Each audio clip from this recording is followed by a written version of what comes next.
Shri Brajesh Yadav ji, chairman Pipiganj Shri Lakshman Vishwakarma ji, block प्रमुख कैंपियरगंज श्री अश्वनी जायसवाल जी, MLC Shri सलील बिश्नोई जी, पूर्व block प्रमुख गोरख सिंह जी, मृत्युंजय सिंह जी, ब्रजभूषण मिश्रा जी, महेंद्र मिश्रा जी, मकसूदन मिश्रा जी, सदानंद शर्मा जी और उत्तर प्रदेश कोऑपरेटिव बैंक के अध्यक्ष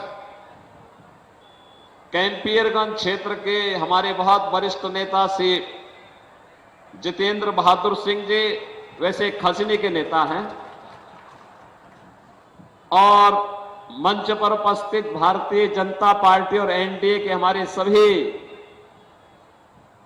पदाधिकारीगण और कैंपियरगंज के हमारे सभी सम्मानित ग्राम प्रधान, क्षेत्र पंचायत समिति के सदस्य, भारतीय जनता पार्टी हिंदुया बहानी के हमारे पदाधिकारीगण, व्यापार मंडल और विभिन्न संगठनों के हमारे पदाधिकारी और उपस्थित बहनों और भाइयों, मैं सबसे पहले पूर्व मुख्यमंत्री स्वर्गीय वीर बहादुर सिंह जी की कर्मभूमि को कोटि कोटि नमन करता हूं।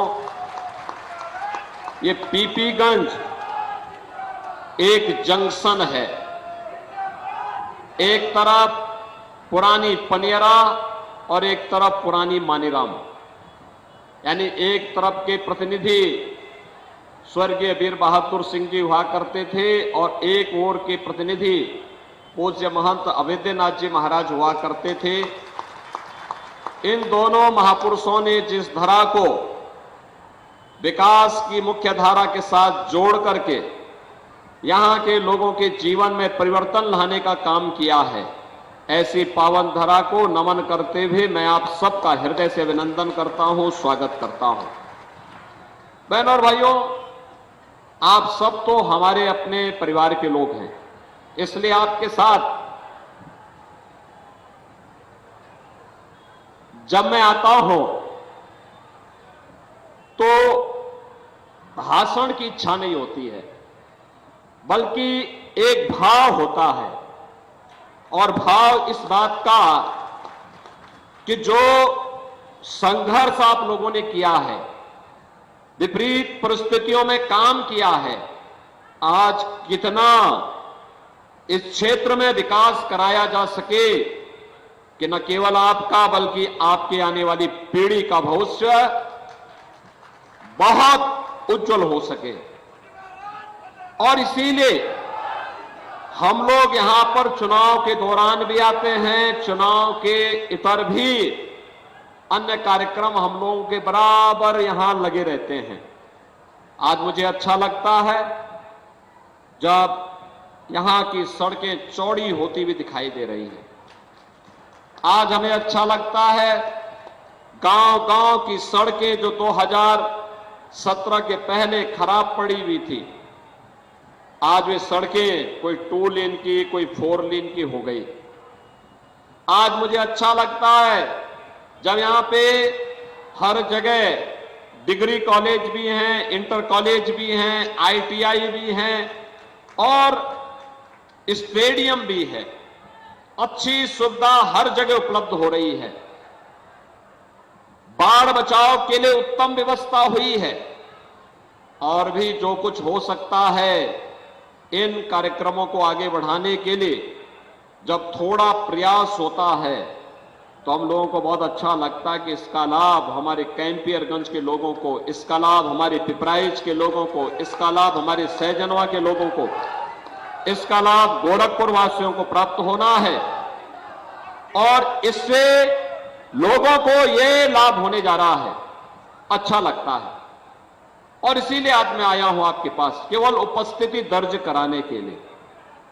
मैं जानता हूं कि आप कमल चुनाव चिन्ह के बाद कोई गुंजाइश नहीं बचती है, उसके बाद आप चूंकि 5 बार तो आपने मुझे ही सांसद बनाया,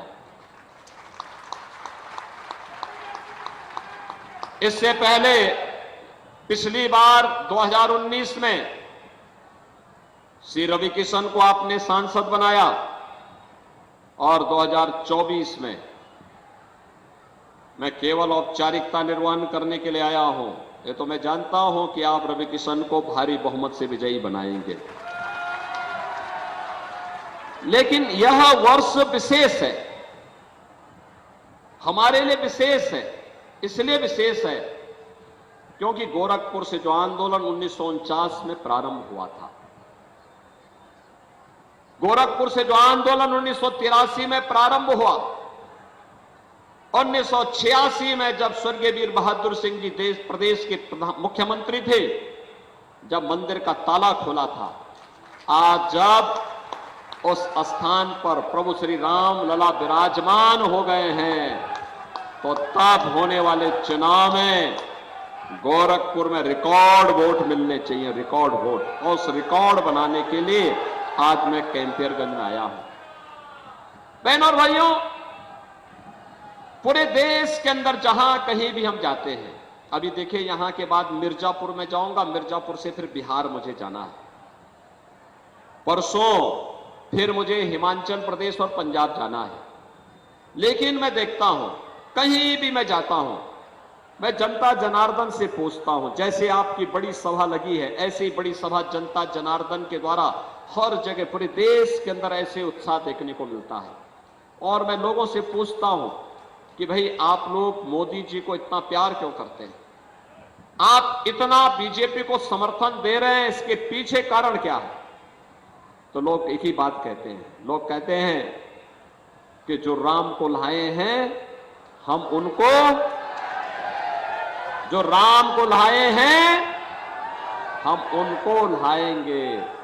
और यही बात कहते हैं, एक ही बात कहते हैं कि राम भक्त ही राज करेगा दिल्ली के सिंहासन पर।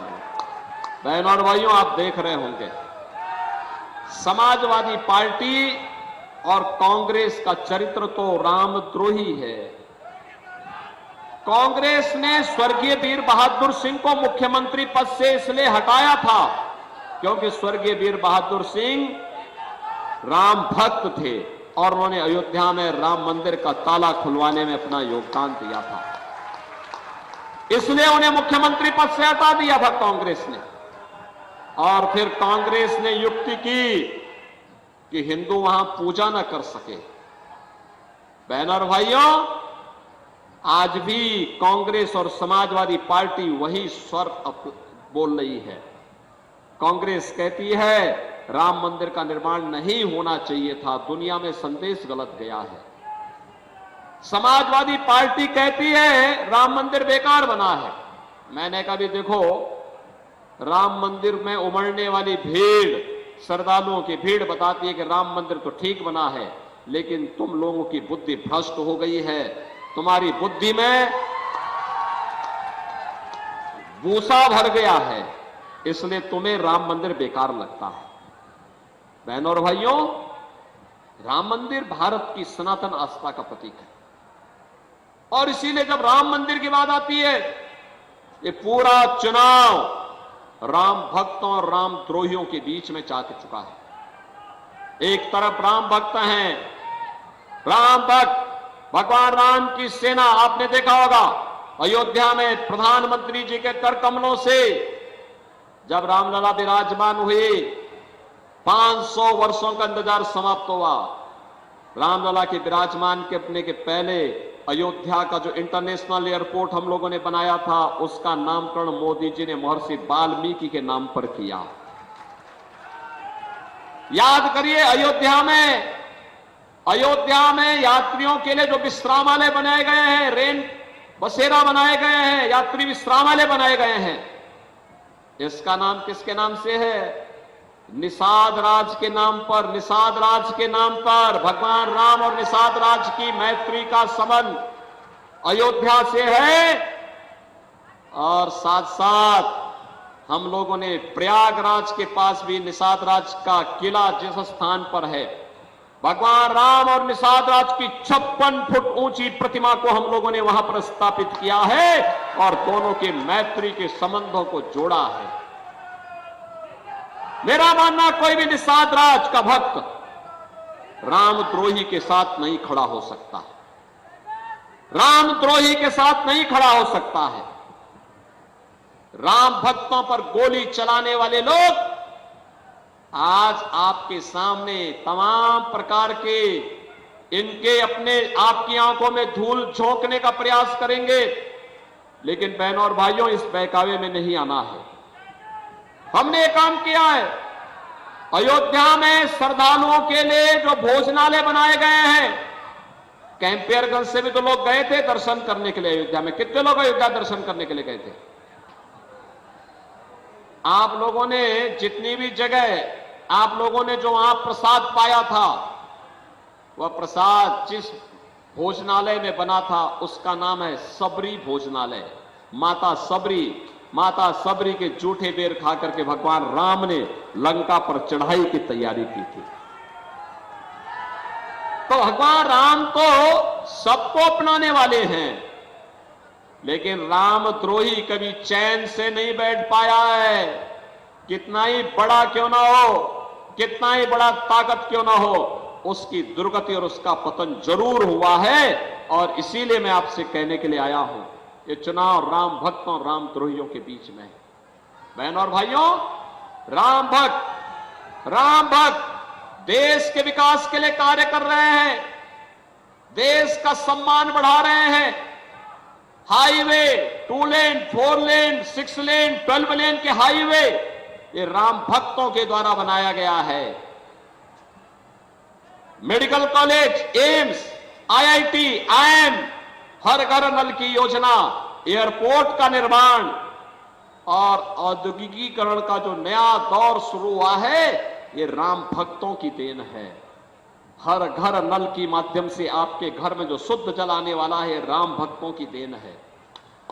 गरीब को अन्न योजना, फ्री में अन्न की योजना, ये राम भक्तों की देन है।